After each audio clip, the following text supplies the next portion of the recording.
wondered what it might feel like to step into an oven?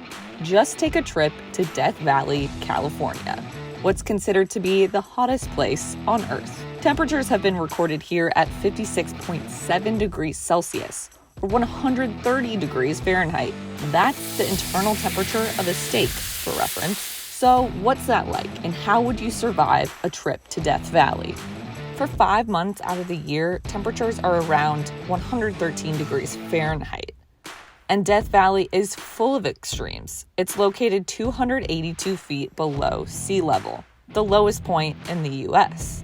This may not be the first destination you think of for a relaxing vacation, but it does actually have some stunning scenery and tons of hiking trails, including rugged mountains rising over 3,000 meters, salt flats, and rolling sand dunes.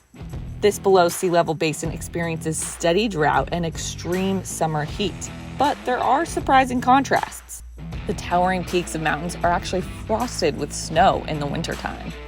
And there's also a hidden oasis serving as a refuge for wildlife and humans. So if you're planning on a trip to Death Valley, be sure you bring proper supplies. Drinking enough water is imperative, and don't forget sunscreen, a hat, and sunglasses. And when temperatures reach their peak, do not be spending too much time in the heat.